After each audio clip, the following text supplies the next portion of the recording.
Welcome to Oz Talk. Today we are joined by special guest co-host Tiffany Sutton, aka Follow the Yellow Brick Girl on Instagram. Plus, we're going to be welcoming the co-hosts of Down the Yellow Brick Pod, the most astonishing Wizard of Oz podcast. This show is brought to you by the Oz Club. Since the 1950s, the International Wizard of Oz Club has been bringing fans together. Check out ozclub.org to join. Hey, everybody.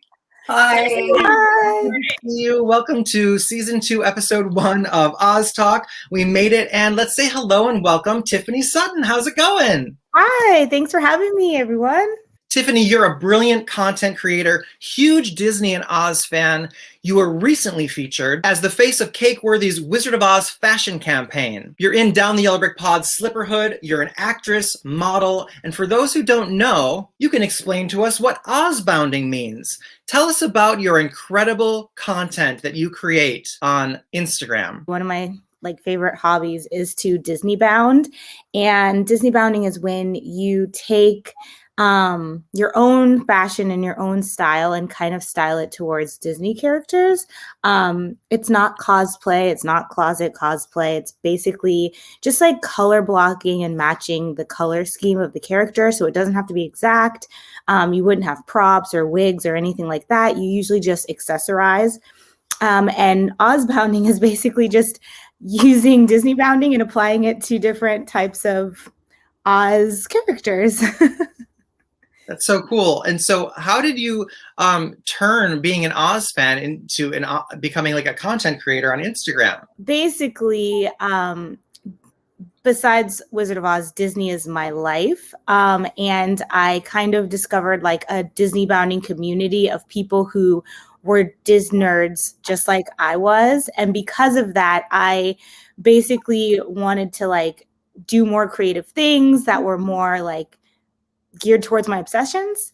So I just started my original Instagram was private, but then I was like, maybe I'll start a public social media and start connecting with other Disneybounders. And I did that. And I didn't want my Instagram name to be basically anything that was just strictly Disney, because I wanted to kind of just showcase all my favorite things, my nerddom, everything. And since Oz is my life, I was like, my name makes more sense to be Oz focused than anything else, because that literally, I'm Dorothy. Hi, my name's Dorothy Gale, and I live in Kansas, and that's who I am.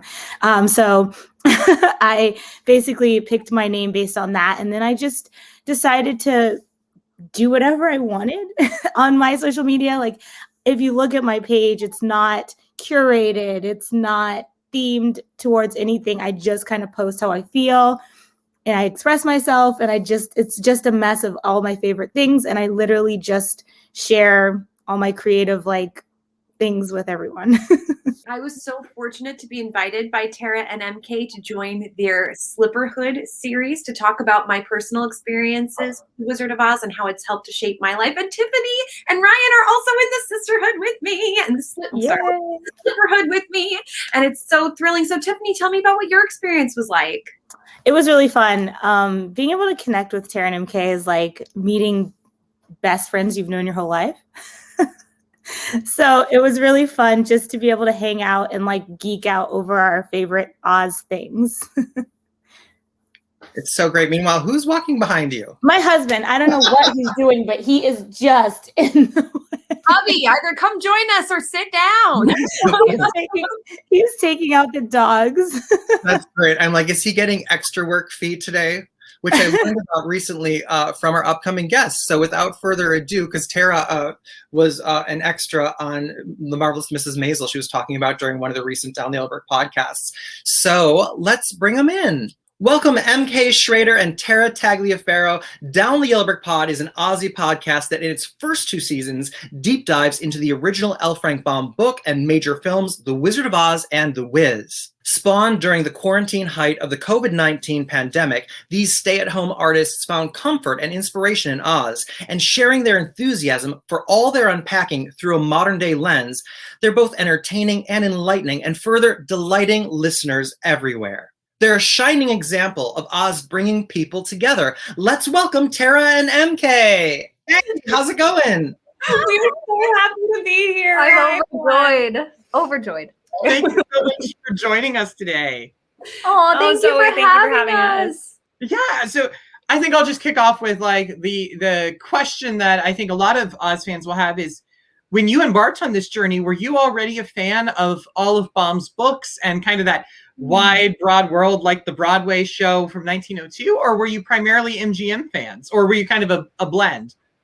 Ooh, I would say we were a little bit of a blend. Mhm. So the way we tell the story is November, December of 2019. I was like, I've never read all of Baum's books. I want to go back, reread the original, and I'm going to somehow get my hands on all of the original, not the original copies, but the original series. And Tara was like, wait, I want to do that with you. Jelly. And Jelly. And we laid out all the books that we had one night on our living room floor. And that was sort of when A lot. it was already by a lot of accident, books. Yeah. We had a lot. We both have been fans of collecting different copies of the original Wonderful Wizard of Oz. And from there, it sort of spawned into maybe we could actually turn this into a podcast. But I didn't really know about the original musical. I definitely grew up on the film first and then came to the book later. How about you, Tara? It's so funny. I had I think it's the 50th anniversary companion book. That's the first pictorial book to the MGM film. I had that as a 3-year-old, and it was one that the pages fall out when you open it now. I still have it, and I have my reading club sticker like on the top of this book, so it was one of my favorites, which I'm like, oh, why'd you do that? You've ruined the cover of this book, little Tara. But I had that book. So it's so funny, like it's almost like there was fragments of everything about Oz my whole life, because in that book they have pictures of every single one of Baum's original 14 and Ruth Plumley Thompson, her continuation. They have pictures of the musical extravaganza. So I always would like look at those being like, where's Judy Garland? Like I used to just be like, where's Judy? Because I loved Judy as a kid. So I feel like I answered so many mysteries that I've had since I was a little one by doing this podcast, because these images have always been around, but now it's like actually learning what those images, what's behind that. And I mean, this world of Oz is so rich, and it's in every world. Like I feel like you could connect to gamers. You could connect to people who like anime. You could connect to people who are record collectors. Like I feel like corner crevice Oz crosses, it makes its way sneakily into, which is just so cool. And that's what I'm most intrigued by. But yeah, I wasn't a big Baum book fan. Like I wanted to always read them as one of those things that was always on a bucket list. So it's nice to be checking that off now. Yep. Slowly but surely. Hey, you two. Hey, Garrett. Hi, Garrett. Okay, so your first season focused focused on a read-through of Wonderful Wizard. So, and obviously second season's all about the adaptations. What made you decide to go for adaptations versus going straight into Marvelous Land? That's a great question. I feel like we were ready to shift out of the page for a little bit and get into something, just change it up, because we really want to complete the book series. That's probably going to be our next series. Our next season will most likely go back to the books, maybe return. We to gotta Oz. do Return will to be Oz. in that season. We've gotta. That'll be the big movie of that season. But we wanted to, because Wonderful Wizard is so fresh in our brains. We wanted to see how it then got adapted in all these different musical mediums. And it's so interesting that the musical medium seems to be one of the most prime real estate for this book to blossom even more.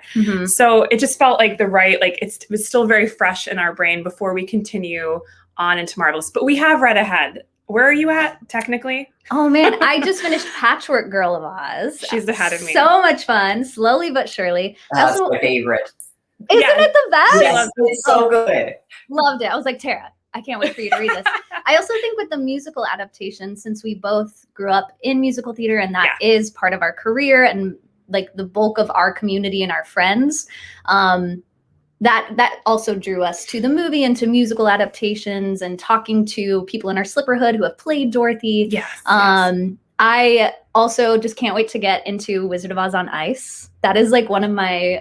We had a comment today being like, when are you doing Wizard of Oz on Ice? I was like, I hear the demand, okay? Literally on Christmas Day, I went on YouTube and I watched every video I could find on Wizard of Oz on Ice. That was my Christmas celebration. So I think we were just drawn to it because of our love of musical theater as well and music in general. yeah, it felt like a good time to get to the movie. Oh, it's Tiffany! Hi, friends. Hi, So my question is, what has been your favorite topic to tackle on your podcast so far? Our favorite topic. There's so much.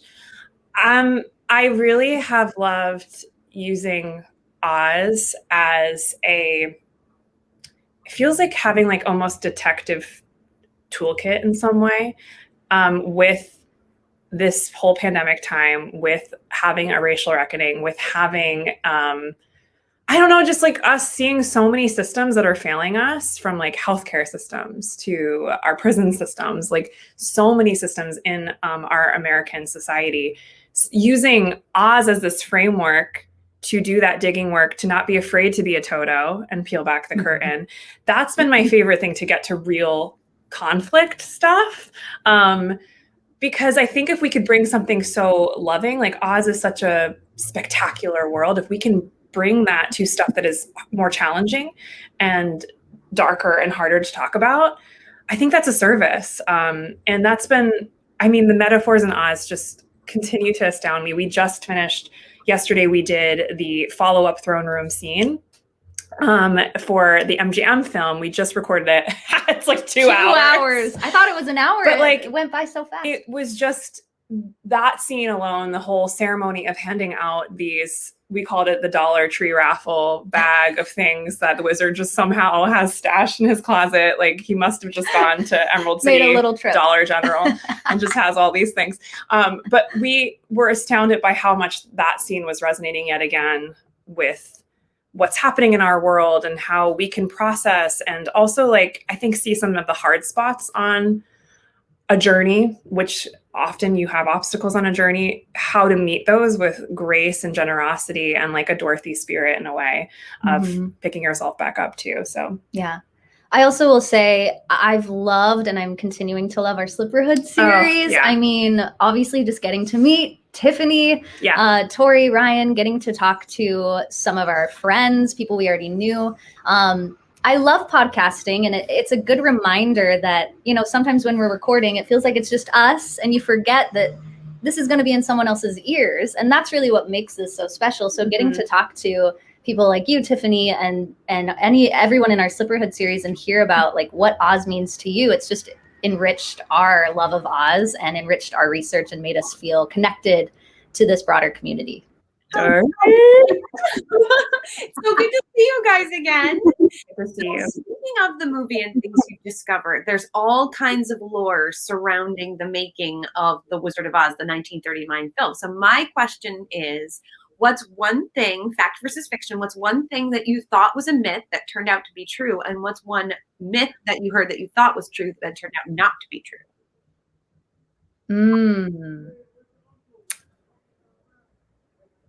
Well, we had the whole, you know, lore of the what's in the background of that scene, which we, you know, it's always good to revisit. And I was telling a family member when I was in California recently about our podcast, and he was like, I heard that in the background, it's Buddy Ebsen, or he didn't know Buddy Ebsen's name, but he was like, it was the guy who was initially the Tin Man, and then he was upset that he, you know, couldn't play the role. And I was like, what? And we're talking about the swinging munchkin lore. Yes. Definitely. Yeah. So that's always just interesting to hear that like that lore is still perpetuated. Like that doesn't make much sense. Yeah. I think some of the crazy stuff that I feel like now like almost responsibility in is just how incorrect some of the history still is with the movie. Like I was flipping through a book, I think that was published in 2019. I went to the New Drama Bookshop in New York City, which is a beautiful, magical place. And I was going through one of the old film movie books.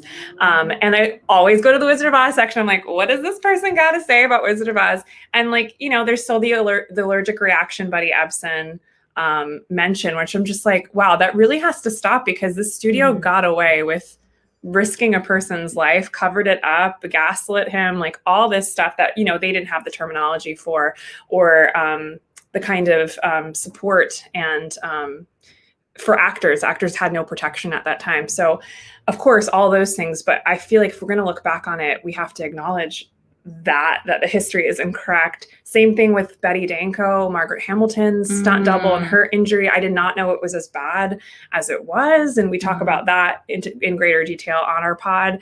But it's just like what the studio got away with. That's what I didn't know.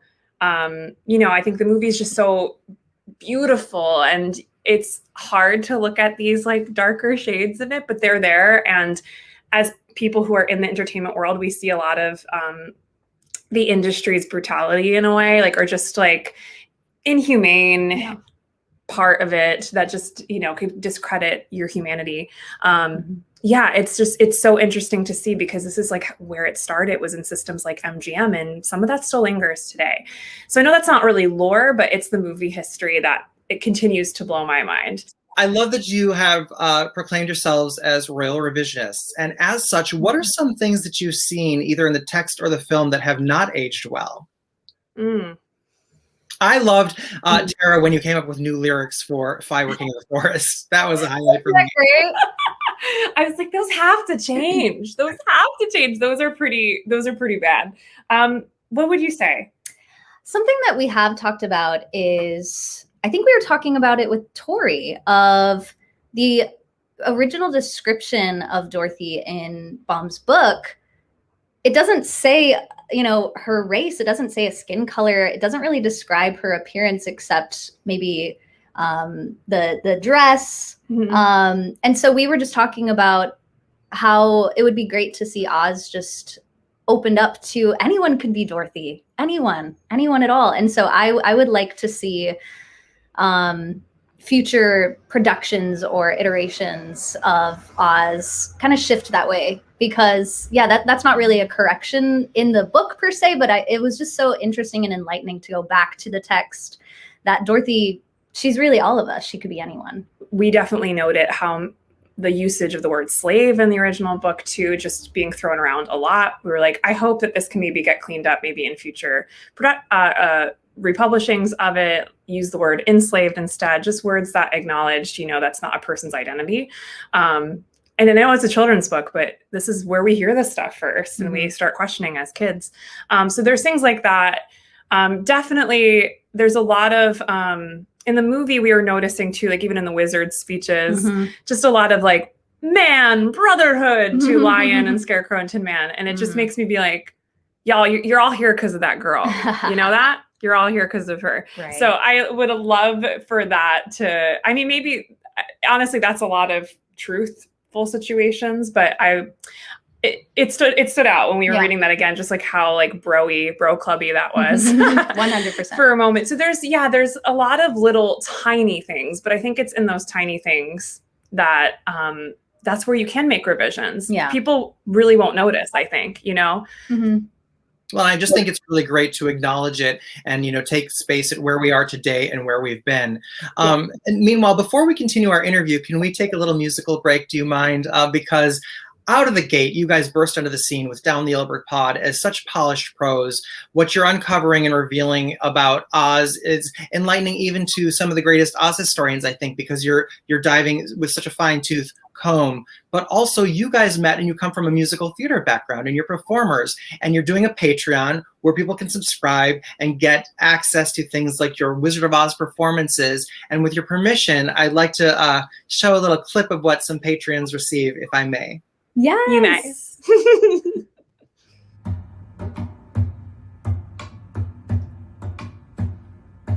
Did you just hear what I just heard? That noise don't come from no ordinary bird. It may be just a cricket or a critter in the tree. It's giving me the jitters and the joints around my knees. Oh, I think I see a gidget and it's fuzzy and it's furry. I haven't got a brain, but I think I ought to worry. I haven't got a heart, but I feel a palpitation. As king of the forest, I don't like the situation. Are we gonna stand around and let it fill us full of horror? I'd like to run down, but I think I lost my roar.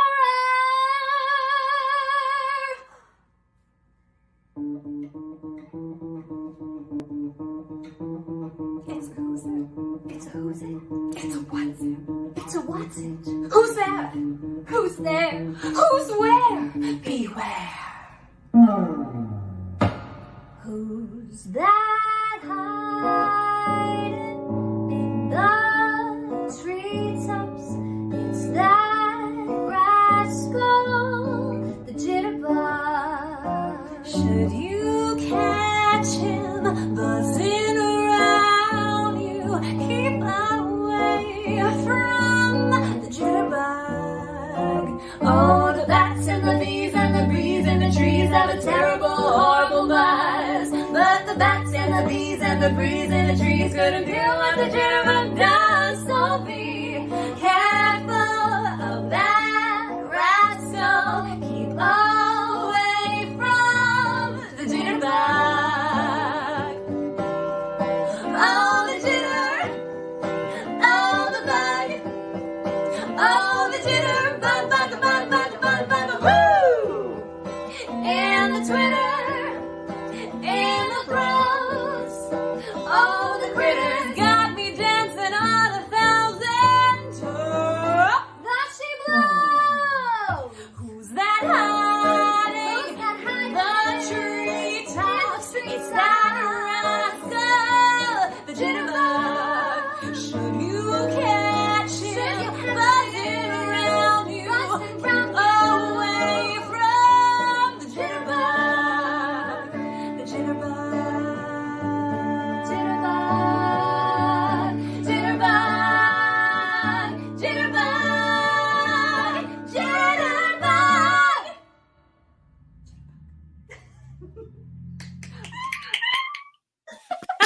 Yay! That is so good, you guys. Thank you so much.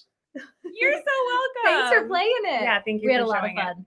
Thank you for sharing your music with us, because that I love every time I hear your version of Jitterbug. It's so much fun. And you both were part of our cabaret that the Oz Club held back in March, and you were such a big highlight. And I wanted to say thank you again for, you know, taking time out to join us that night. It was so wonderful.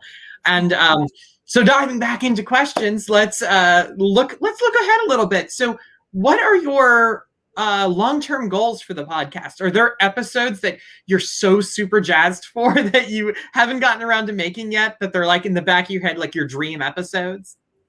Yeah. Mine, well, so my biggest obsession with Oz is the Ruby Slippers. Obsessed. Like, I remember we watched the Slippers documentary way back in the day. We have the Ruby Slippers book by Rhys Thomas. We've gotten into No Place Like Home, Great the podcast. Great podcast. If I could just spend every day thinking and talking about the Ruby Slippers, which I guess we kind of do. She I has would. a spreadsheet.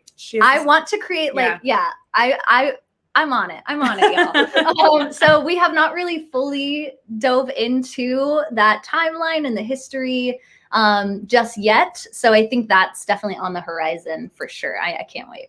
Yeah, there's so much that I feel like we keep talking about. I mean, interviews, we have a lot of really cool people coming up. Yeah. And I think that's what's so cool. Like, we're interviewing people in our field, out of our field. It's just so fun. So it feels like a huge extended family of people that just love this world. So the interviews get me really excited. Yeah. Knowing that we'll be in Wicked at some point gets me excited, because I've never, I feel like I tried to read the books as a kid and then it did not go well. So I'm excited to go back to the books, go back to that musical that I haven't seen since I was 16, seeing it in previews with Idina Menzel, with Kristen Chenoweth as a 16-year-old. It's like, I haven't even revisited Wicked, like in that kind of, you know, in a big way. So that excites me. But the in-person stuff too, like getting to be at a festival coming up in Macon, which we owe a lot to Ryan for that, and for Tori for that. And like, we're just really excited to be a part of the community and making like cabaret shows. That's like now what we're starting to churn around in, but we have ideas for books, cabaret shows, like all this stuff that's cooking. So I hope we can keep up with the ideas. There's a lot of as ideas. they come out. Yep.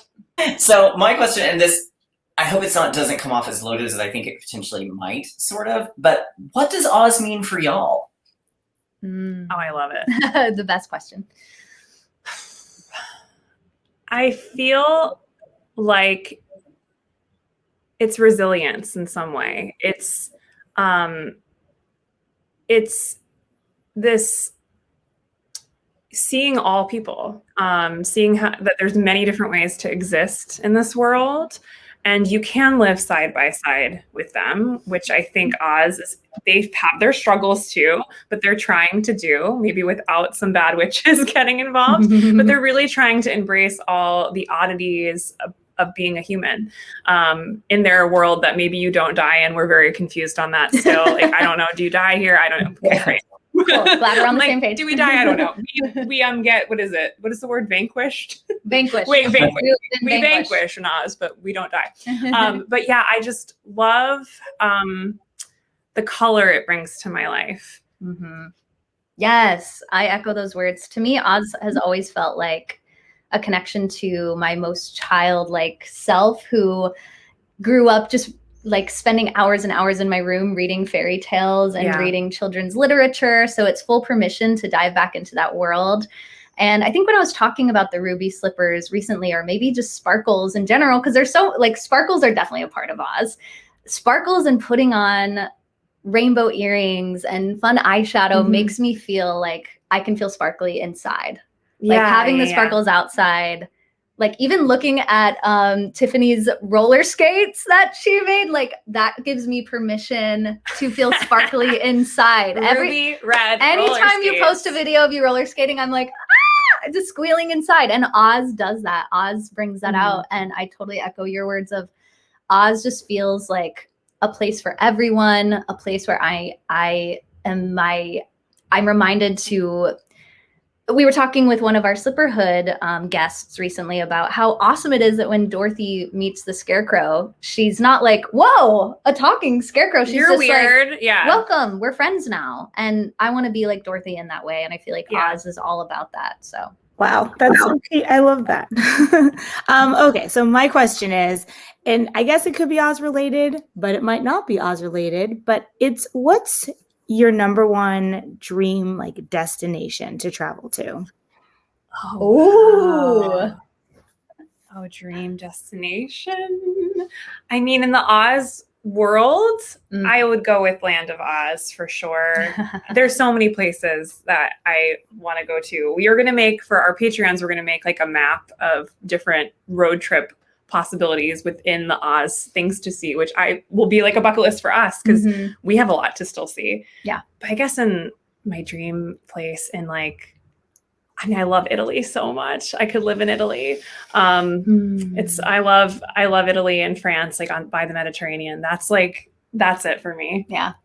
Ooh, Oz related, I have not been to the Smithsonian to see the slippers. Like, I feel like I know.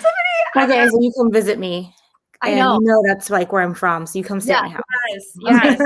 Number one. I've only seen the ones when I was a kid at MGM. That's the only ones I don't know how I'll react. I might pass out. I don't know.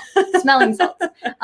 Land of Oz, gotta go there. Yeah. And then outside of Oz, I would love to backpack through Europe for like a month if I ever could. Like, I've never been to London, never been to Italy.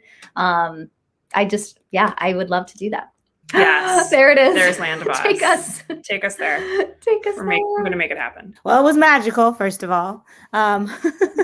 It was amazing. And because it was, I went for the Autumn at Oz Festival, they don't really like rush you through anything. So my social media content creating self stuffed a backpack of everything I wanted to take, so I could take pictures on that yellow brick road. Not only did I wear those shoes in the picture, which are glittery and they light up when you walk, I also brought my wedding shoes because I was like, they deserve to also be photographed on the yellow brick road. And then, I brought like all the things that I've always imagined, and I took all the pictures. And I just remember people walking by and being like, okay, this girl's got like a whole bunch of stuff spread out over here on this yellow brick road. And my husband's just like on the ground being my Instagram husband, just taking influencer in the wild. We spent hours only on the yellow brick road before I like experienced much of anything else. Cause I was like, I gotta get like, I don't know when I'll be back. I was like, good, I gotta get every picture I've ever dreamed on this yellow brick road. But it was magical. It was wonderful. And I want to say that like the people who work at the Land of Oz, they have like so much love, and they put in so much love and effort and attention. And it was so cool because I didn't expect it to be as extensive as it was, but it was like you were just in the movie and experiencing it, like walking through, watching Dorothy sing Somewhere Over the Rainbow and seeing Miss Gulch over here, and watching Dorothy go talk to Professor Marvel, and like you get to go through the tornado and Dorothy's house is sideways, and you're just like, wait, what happened? Like the thought that they put into that place, and the love and time and energy. And like one of the stories I heard when I was down there is that like past Dorothy's from the 70s are like Glinda and Miss Gulch now. They like came back to be Glinda and Miss Gulch. And I'm just like, that's the most amazing thing. It's truly a special place. There's no place like Oz. We have to go. Can't wait to go. Road Oh trip. my gosh. Hello again, and thank you again for sharing your amazing voices with us, because your performances are just incredible, and you guys should totally go and become patrons on their Patreon so you can see more. So my next question is, because I'm so honored to be a part of the Slipperhood, but what inspired you guys to do that series, and what commonality, if any, have there been with your participants so far? For me, sisterhood specifically is such a responsibility in the showbiz industry, in general life. Like, it just doesn't have to be in the showbiz industry, but my whole work with sisterhood started because there's such a lack of spaces for women, especially, to come together outside of competition, outside of anything that's about our appearance, and connect and learn how to be each other's allies rather than consistent competitors. And that if we are on each other's side, the world is literally our oyster. We're unstoppable. And that's been something that has been stripped of women. We've been taught to maybe put ourselves up against one another. And there's a lot of undoing and a lot of healing that needs to happen, I think, in every crevice of the world when it comes to women's relationships. So I wanted to create space that wasn't just me running into my friends on the street, having a surface level conversation, like actually get to know what's going on with you. That isn't just your social media highlights, all the things. So sisterhood for me is like a big part of what I do aside of being an actor. So I run something called the Circlehood, and that's where we have these spaces. So I feel like the words like sisterhood, circle, like they just come up in everything I do, because even in rehearsal rooms, I'm always looking to make it feel like a circle. So it feels like everyone's included, all of that kind of thing. And that's the whole thing too with our Slipperhood. We want everyone who wants to be a part, like everyone who has reached out to us is a part of the Slipperhood. That is a huge, something that we want to give space for, because there's a lot of exclusivity, I think, when it comes to things like that. So we want to make sure that everyone who wants to be a part of this can be a part of this. The only qualification being like, you need to love Oz. Like that might help. Yeah, like the slippers, you've worn them in some way. It doesn't even need to be actually on your feet, but you've felt them in some way. Right. So yeah, we just thought it would be a cool way to meet people that we've wanted to talk to, give them a space they could feel really loved, and maybe, reminisce and revisit their stories, whatever they may be, if they, played Dorothy, or if they put on their first heels that were ruby slippers and that gave them something about their identity. Like, all of it is so, so good. And I'm going to share, this is a little like teaser coming ahead. We're going to talk to the woman who played the Dorothy I saw at Paper Mill Playhouse when I was 5 and got to go. Her name's Kelly Rapke. I got to go backstage when I was little because I had this family connection to her. My mom was friends with her grandmother, and I was completely done up in gingham. My Aunt Em made me a homemade Dorothy costume. I remember it. Like, it's very vivid in my memory. The show is a little splotchy, but being backstage is not splotchy. That's when everything changed for me. At age 5, being like, this is my people. These people who are running around, some of them are half in a costume, going. I was like, this is it. This is it. But I'm going to get to talk to this woman who I haven't seen since I was 5. I saw her again when she did a Broadway show. She played the narrator in Joseph and the Amazing Technicolor Dreamcoats. I got to go see her and go backstage when I was a kid again. And I don't even know what that's going to be like, because that's kind of like meeting a piece of your past that is just so like it's like that scratchy record, right? Like that just like is of nostalgia. It's just like there. I don't know what that's going to be like, but I'm happy it's happening. Where else would it happen? Like, I don't even know. Right. Yeah. And I think the vision that we had for the Slipperhood as well was to celebrate everyone's unique connection to Oz. Like getting to hear about Tori, your love of collecting, Ryan, and all of the incredible work and history that you've unearthed and interviews that you've had. Like everyone that we've talked to has a different connection. So it's been really special to feel like whatever your connection is gorgeous. And we want to hear about it. And there's no hierarchy. Like spoiler alert, thanks to Ryan, Kristen Chenoweth is an honorary Slipperhood member. And that's what the Slipperhood is about. It's like, you didn't have to be Glinda on Broadway. You can be Glinda on Broadway or whatever else it is. Like it's all a part of Oz and it's united by this love for Dorothy. And some commonalities that we've noticed is we ask people to design their dream ruby slipper. Yes. There were a lot of combat boots, which we loved. Like, No, we recorded our Slipperhood earlier this week, the one that you included me on, and I'm so grateful to you. It was so much fun. And I almost like regretted what I said about how I designed mine. I said John Fluvog, and I'm like, wait, I want Doc Martin ruby slippers. We shouldn't be limited. But I wanted to ask you guys, how would you design your own ruby slippers? Oh my gosh. Oh no. Oh my gosh. Well, I do love, like, we were finding that theme of like, the female identifying folks in our Slipperhood were gravitating towards like combat boots. And then we had some male identifying folks being like, I would love heels. I was like, yes. That's what it's about. Absolutely. And Ryan, you can have two. You can have multiple. Yes, that's the whole point. Like a whole dialogue. Like you got to be Cher from Clueless and have a little, computer system. Rotate them in and out. I'm in the combat boot zone, and we were talking with Tiffany about that, and Tiffany had some great ideas. I spend a lot of time on Google, like, should I buy this? There's a couple that I really want, but I would do like for sure a Doc Marteny bright glossy red, but then it's bedazzled as well, and then maybe it has rainbow shoelaces with some like silver thread going through. And I want them to light up too now that Tiffany mentioned that. Mine need to light up as well. Absolutely. Wow. I mean, I feel like we asked this of everyone and I haven't really thought about it. It's a tough question. But I think I would want maybe one red, one silver, just to remind myself of the fact that like, there are so many ways to walk as Dorothy, and that would be a nice reminder too. Just love it. The same design, like, and I think I kind of like a sneaker version, like a comfortable high arch. Like this is how I'm designing it. Arch support.